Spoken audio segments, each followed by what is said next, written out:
The Locked On Podcast Network is 10 years old, and we're going to celebrate by taking you through the 10 best moments in Seattle Kraken franchise history.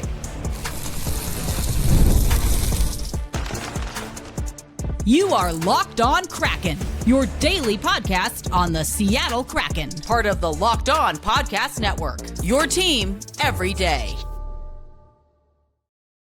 Hello, I'm Zane Begg, and I am a Seattle-based journalist covering the Seattle Supersonics, Torrent, and Kraken, and welcome to Locked On Kraken. Today's episode is brought to you by Odoo. Odoo. Great organizations win because operations matter, and that's why you should get Odoo. Try for free at odoo.com/lockedon. That's odoo.com/LOCKEDON.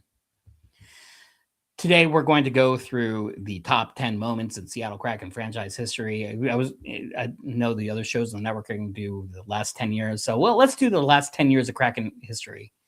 All right, let's do the last 5 years of Kraken history. And so I'm just going to take you through my top 10 moments through this show. We're going to keep things nice and easy and breezy and fun and light and positive, and there's a lot to celebrate over the last 5 years, and let's do some reminiscing. So number 10 is I wanted to and also these are my rankings, right? And these are colored by my personal experiences, and so these are my top 10s.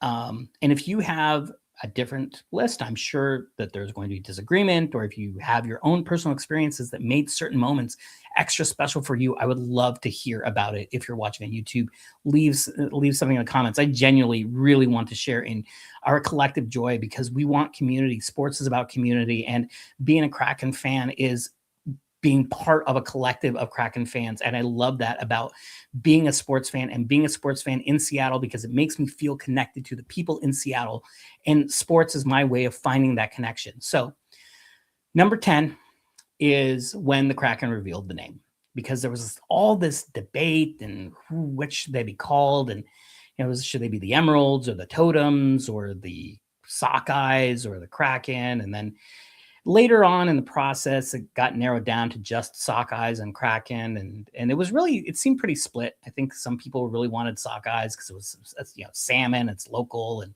you get punched in the eye, you sock them in the eye, it's real hockey. But it was ultimately Kraken that won out. I know that the team, they looked at every comment on social media, and they really did their research, and they ended up going with the Seattle Kraken, and they revealed it with this really polished, high budget production.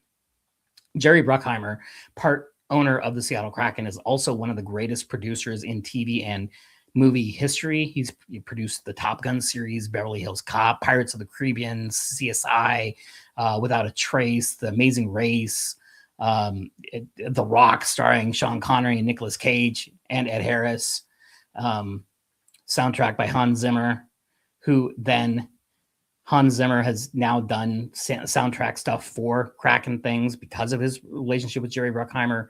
And so Jerry Bruckheimer is involved with this, and it's this beautiful, super polished, really high budget production. You're like, ooh, wow, they really spent a lot of money on this. And that was the first indication that this was not a cheap ownership to me. And I was like, oh, wow, this ownership might be willing to spend some money. And sure enough, they did. And that's a good harbinger for what will come.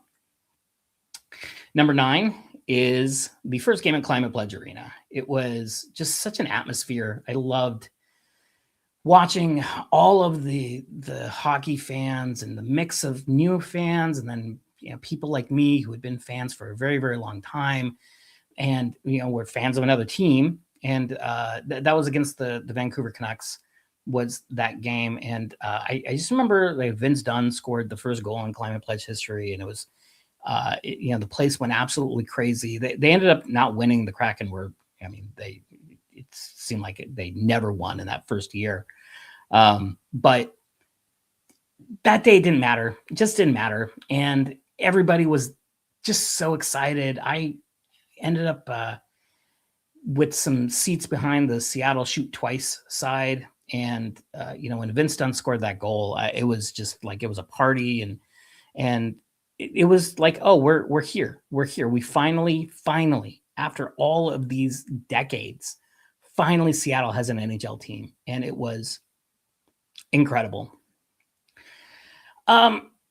Number 8 is one that maybe not a lot of people have on their lists. I don't know, but this is the Brandon Montour fastest goal in the history of a National Hockey League overtime. It was 4 seconds into overtime. Brandon Montour has the breakaway, scores. This was set up by Chandler Stevenson, noticing that the coverage wasn't there. This was against Montreal. And so he drew up a little play, then they won the face-off, and then Brandon Montour was off to the races, and he scored. But the thing that I loved about that game was it was Yanni Newman's first career game, and his parents had flown to Seattle from Finland. And then Yanni Newman scores a goal. The Kraken were down in the third period, and he scores a big goal to then get them closer, and then they end up getting overtime and winning. And so Yanni Newman makes his NHL debut, has his rookie lap, and then he scores a huge goal with his parents in attendance. And after the game in the locker room, we're talking to him, and he was pretty stoic. He was just trying to kind of keep things where level. And one of the things I like to do, and I don't get to do this very often, is sometimes I just like to ask people things that give them an opportunity to express their joy. And so I asked Yanni, I said, hey, what was it like having your parents in the stands for all this? And he was so happy. I mean, he was still Finnish and stoic, but he really, like, it melted him. And it clearly meant so much to him to have that moment. And I loved that day so much. And I went home thinking, this is fun. Another very fast overtime winner was Matty Beniers, 7 seconds against the Washington Capitals. And this was in year 2. I picked this game, first of all, because it was probably the most exciting regular season ending that year. Also, I went with my friend Kevin, and Kevin was not a hockey fan before all this, and now he is a hockey fan, and he's a good friend, and he now follows the Kraken, and it's just emblematic of how having an NHL team, having the Kraken here, has gotten people into hockey, has made people love hockey, discover hockey, and fall in love with hockey. And even though the Kraken haven't had the results that we hoped that they would have after 5 years, Climate Pledge Arena, I mean, still the fans show up and they're loud. And I love the community that we're building. And I love that we have a community, that we have an NHL team that we can talk about and complain about and wonder who they're going to take in the 7th overall pick and get mad because they spent their salary cap dollars unwisely and they're overspending in free agency and all these things that you just can't do unless you have a team. And we have a team. We have an NHL team in Seattle, and it is just it's the best thing. It's the best thing, and I love sharing that with people. I love sharing that with my friends. I love sharing that with new hockey fans, with older hockey fans. And I just love to share my joy of hockey. And that was the emblematic moment for me because I got to do it with my good friend. And I'm sure many people were talking about that Matty Beniers overtime winner with their friends, new hockey fans, old hockey fans alike. And it's just a really cool moment. So coming up next, we're going to look at the moments, top moments, 6, 5, and 4, as we march towards what will be the greatest moment, to date, in Seattle Kraken history.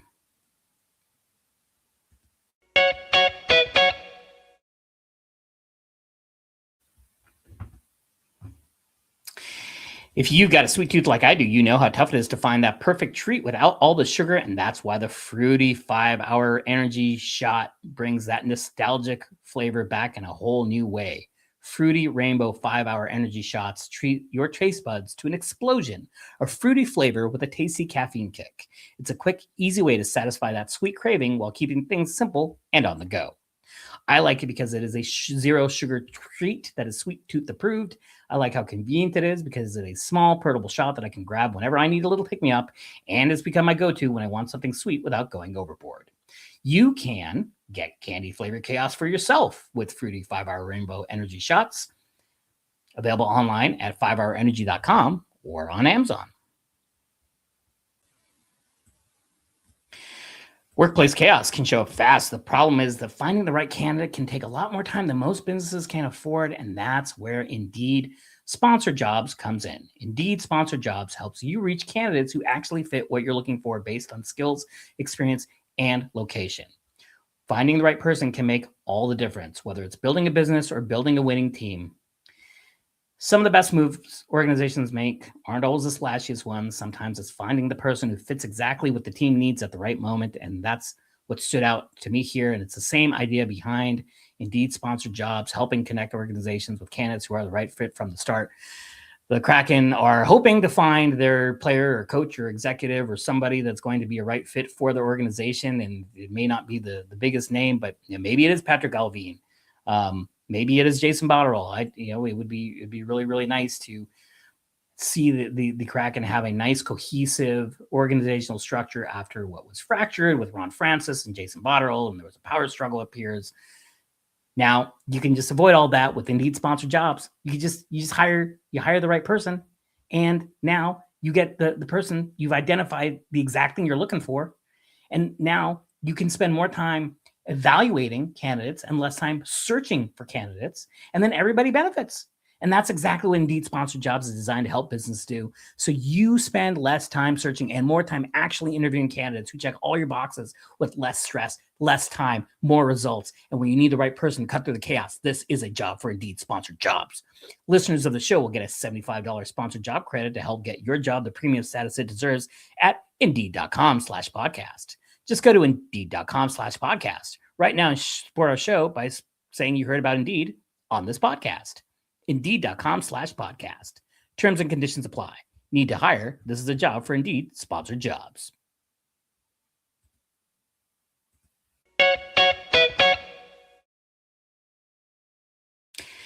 Get your daily Locked On Kraken fix completely ad-free by joining the Everydayer Club today and start your 7-day free trial right now and get closer to your team without the interruptions. Click the link in the show notes or go to lockedonpodcast.com/everydayer to claim your free trial.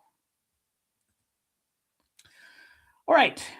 Well, we're just marching towards greatness. The number 6 moment in Kraken franchise history for me was in year 2, and it was, what if I told you the Kraken scored 8 goals in a game and it wasn't enough to win? That's right. In a game against the Los Angeles Kings in the second year, the Kraken defeated them by a score of 9-8 in overtime. The Kraken scored 8 goals in regulation, and they needed to keep playing. This was the most ridiculous hockey game I can remember watching live since like 1998. I think like some of the ridiculous like Red Wings Avalanche, brawls, like line brawls, probably a little weirder. But aside from that, I can't offhand recall what, like while watching the game going, this is the weirdest game I've seen in a very, very, very long time. And I was at my friend, she was throwing a party for people who are like, we got hockey. Let's learn about hockey. And so it was a mix of people who are curious about hockey and then experienced hockey fans to help explain what was going on. And I'm like, okay, guys, it's not, usually you don't see 17 goals. You see like 5, and they're like, oh man, this is great. Like hockey's amazing. I was like, no, it's okay. This is not, you don't usually see this. Like this is something that happens like once a decade.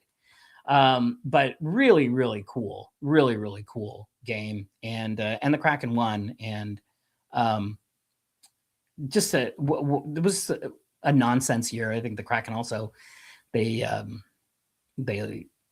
won like a 6-5 game, not too long either before or after that, I forget, but it was right around the same time. And they were just winning all these high scoring games where the goaltending was bad, but they were just outscoring all their problems. And then they ended up getting into the playoffs, and we're going to talk about the playoffs in a little bit here. The number 5 moment was the very first game in Kraken franchise history. And that for me was just, that was in Vegas. And that was the holy cow, this is actually happening, because I wanted that for so long. I was following the team religiously. I was following all the developments and reading all the news. And, I'm posting on the social media about, oh, well, maybe the team could be one of these 15 names. And just like for years and years and years. And finally, it was a reality. And then the other thing was that the Golden Knights had traded Marc-Andre Fleury. They just, the most popular player in franchise history, and they just traded him for nothing in a cap dump. And then they didn't tell him. He found out on Twitter, and this made a lot of Vegas fans very upset. That was the first time, I think, that Vegas kind of turned themselves into the villains that they have fully become in the years since. But when something like that happens, you can sometimes find opportunity. So I found a Vegas Golden Knights fan who was clearly upset, and they listed these 2 tickets on the glass for like nothing. I mean, it was just like $150, or I mean, some absurdly low amount for the first game in franchise history. And so I snagged those tickets right away. And then I remember it was just the most bizarre thing to me was hearing the Vegas PA announcer welcome the opposing fans. I've never been to a sporting event where that was happened.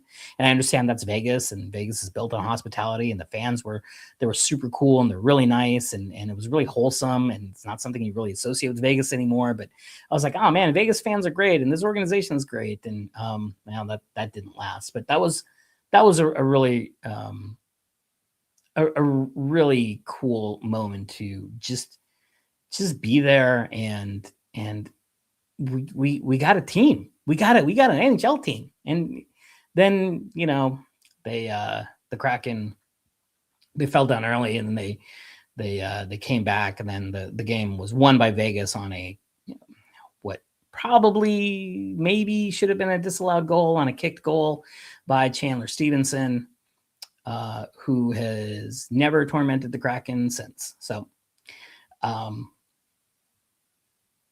that was that one. Now, number 4 was in year 2 during the playoffs against Dallas, and Yanni Gourde had an overtime winner, an overtime winning goals in the playoffs. Just massive, right? There's nothing better. There's that John Boyce tweet, there's like, why watch playoff overtime hockey when you can simply snort cocaine and ride a motorcycle out of a helicopter? And that is what, that's what playoff overtime is. And Yanni Gourde, that guy just elevated his game in the playoffs. So this was game 1. The Kraken had advanced to the second round of the playoffs, and we're going to talk about how they advanced in the next segment.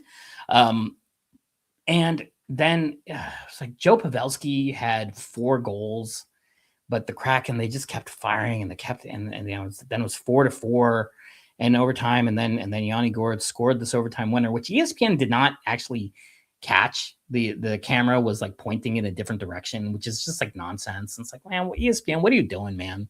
What are you doing? Like, why do you struggle so much with hockey coverage? It's really weird, because it's not like sports is not their core competency. And they used to do hockey exceptionally well, and then they got the contract again in 21, and really leaves something to be desired. But Yanni Gourde, overtime winner, giving the Kraken a 1-0 lead. That series ended up going 7 games. It was a big goal, and really one of the great moments in Kraken franchise history. So coming up next, let's talk about the top 3 moments, including number 1.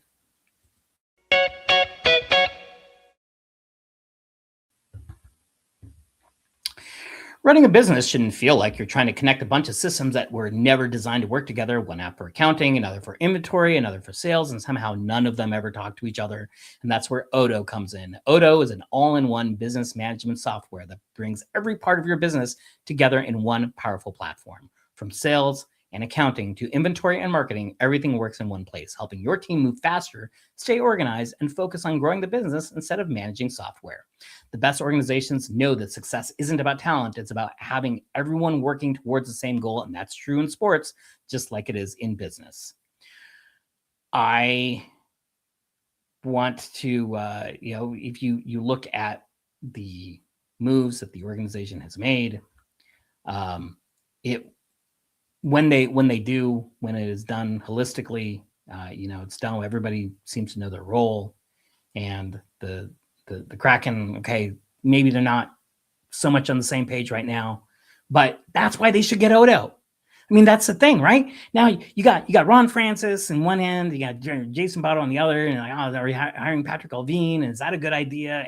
And is everyone rowing in the same direction? Well, if they had Odoo, then they would get the strategic shift that improves results because execution is organized and consistent, and great organizations win because operations matter. And that's why you should get Odoo. Try for free at odoo.com/lockedon. That's odoo.com/LOCKEDON.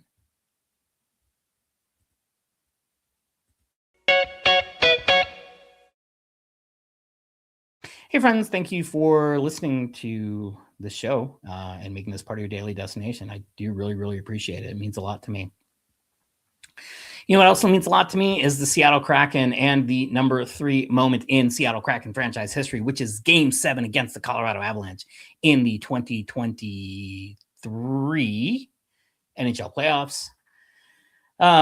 This was just a great series. The Kraken were matching the defending Stanley Cup champions beat for beat, and it was going 7 games. And the thing about that series that I remember was Nathan MacKinnon and Mikko Rantanen were just annihilating Seattle. And then everyone else was kind of like, okay.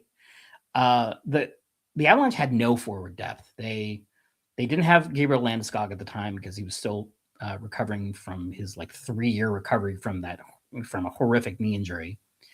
They lost Nichushkin to this bizarre incident involving there was a woman in his hotel room in Seattle, and she was intoxicated, and then she said something about, and she was indicating that she had been human trafficked, and then Nichushkin didn't show up for practice that day. Then it turned out he was sent on a plane back somewhere, and then we didn't see him for the rest of the year, and then we didn't see him until the next the next season. Then he's like, hey guys, I'm back, and like nothing ever happened, and we never found out what happened. And so now the Avalanche are down to forward there, and it was just really, really bizarre. And that happened during the series, but that Game 7, and it was in Denver, it wasn't at Climate Pledge because the Avalanche were the higher seed, and Nathan MacKinnon was a monster. And it was just it was MacKinnon and Rantanen versus the world. And the Kraken did not have anybody who could match McKinnon's talent or Rantanen's talent, but they could match the depth. And so it was a really, really fascinating matchup. And it was a 1-goal game. It was just so stressful. That game 7s are always stressful, of course. And it just seemed like the Kraken were holding on for dear life, waiting, just trying to survive the onslaught towards the end. And they did. And I have a little Oura ring, a little heart rate thing, and it was with 5 minutes to go in the game, and it's tied, or maybe the Kraken were up by 1, I forget. I think they were up, but it was really, really tense. And I'm passing out from anxiety, and then I get a little pop up. It's it's time to relax and get ready for bed. It's oh honey, that is so not happening. And so that is my number 3 moment. Now number 2 is the Winter Classic. The Winter Classic being the outdoor game at T-Mobile Park, where the Mariners play, was amazing. I mean, that was the New Year's Day game. It was an outdoor game, and what a cool experience that was, to just experience being part of the center of the NHL world, the hockey world. And that was my opportunity to meet Dylan from Emerald City Hockey, talk to those guys for really the first time in a more relaxed setting. Same with the Sound of Hockey folks and Charles Hammaker from Circling Seattle Sports, and just got to know these people. And we got to wander around in the days before. It's the day before around T-Mobile Park, and because we're press credentialed, I got to see parts of that stadium I've never seen because I've never done baseball, and then I remember, like, on the day of the game, I got up super early. I think I woke up at like 6 a.m., which is extraordinarily early for me. And but I went to bed super early, and so I was like all well rested, and I was showing up, and I'm getting ready for the game. And Elliot Friedman, probably the most high profile insider, and maybe the highest profile person in all of hockey media, he comes up to me and he says, "Hey, I'm Elliot. Nice to meet you. Who are you with?" And I really, really appreciated that. It says so much about someone when they treat somebody kindly and with respect when they gain nothing, right? Elliot Friedman gets nothing from me. He gets nothing out of knowing me or introducing himself to me, but that's just who he is. And it was really, I thought that was really cool. And then I think it was the first intermission, maybe in the second, I think it was the first, we were just watching the TV screen because, funny enough, the press box for the Mariners, you could not actually see the rink. Like, there was nothing you could see. We watched the game on a monitor in the press box, and then reported on basically what I was seeing on a monitor, which sounds like kind of suboptimal, but it was a Winter Classic. It didn't matter. But then Hart was playing during intermission, and then I just talked to Elliot Friedman for the next 18 minutes, and he gave me some really great career advice, and I really, really appreciated that about him, and it really, really helped me. So, and then the Kraken, they shut out Vegas, and Joey Decord, I think that was his coming out party, and that's when he was then dubbed the mayor of Seattle, and it was just like the perfect day. It was just the perfect hockey day. It was a long day, and it was just all the celebration and the huge display, and they had like setups and where people could like shoot a puck, and they had like all this like kind of a carnival atmosphere. It was amazing, and I don't know if Seattle will host an outdoor game for several decades, probably, right? And there are 32 teams, and there's only one host of the Winter Classic each year, and that was Seattle's year. And it was just, what a special day that was, and one that I will never, ever forget. And the number one moment in Seattle Kraken history was the Jordan Eberle overtime winner against the Colorado Avalanche. This, I don't think, is a terribly controversial choice. It is the only home overtime playoff winner the Kraken have ever had in their franchise. And there is nothing better than a home overtime winner in sports. I'm not saying that because I'm just like, oh, I'm a hockey fan. And like, if people like their sport, and they're like, oh, there's nothing better than a grand slam. And well, do you follow any sports other than baseball? No. There's nothing better than a kickoff return for a touchdown. Do you follow any sports other than football? No. I love many sports, and I love, they're like children, and I love them for their own unique attributes. But unlike children, I get to play favorites, and I could say, what, a home overtime playoff winner is just the literal best thing in sports, and that's what we got from Jordan Eberle. It was the loudest I have ever heard Climate Pledge Arena. That place exploded. And what a great person to get that moment. He's been such a leader. He's the first real full-time captain. I know the first year Mark Giordano was named the captain. They traded him at the trade deadline, but Jordan Eberle is really the first like true captain of the team in my opinion. And he's been such a leader, and he's been such an important part of this franchise.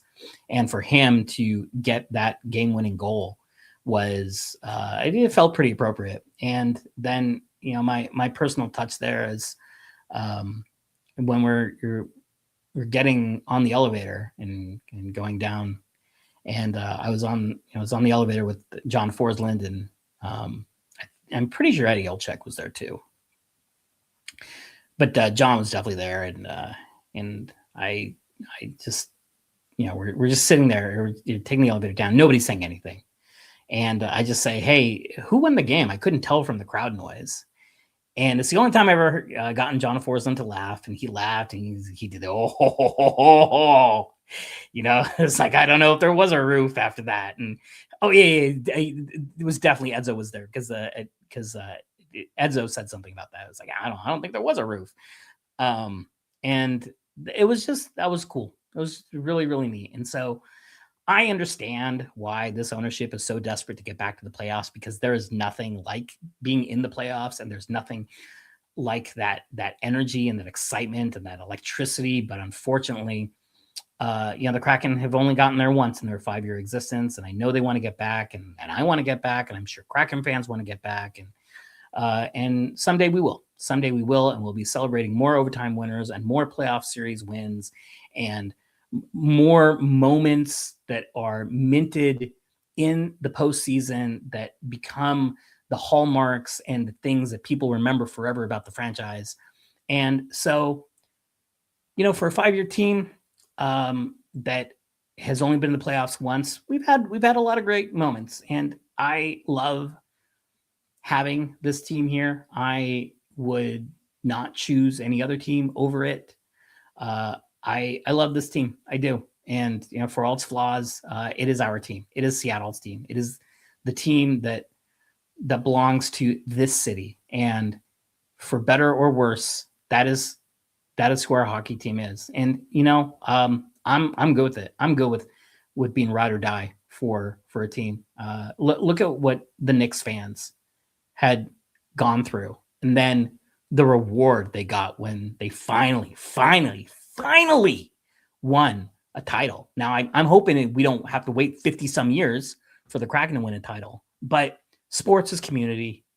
Sports isn't just about winning. Sometimes the losing makes it sweeter in the end. And the important thing is just being there. So if you're a new fan, welcome, enjoy the ride. If you've been here since day one, you know what it's all about.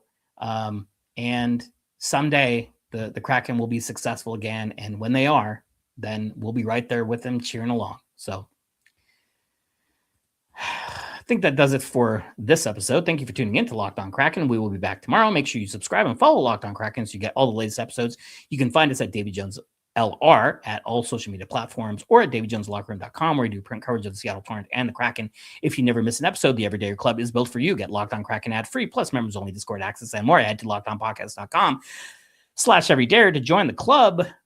For those of you in video, we send you to the first ever 24/7 national Locked On Podcast Network YouTube channel. On audio, make sure this is one of your 2 daily listens for Davy Jones Locker Room. I am Zane Begg, and I will see you tomorrow. Happy anniversary, 10 years on the Locked On Podcast Network. Man, it's a long time. It's a full decade.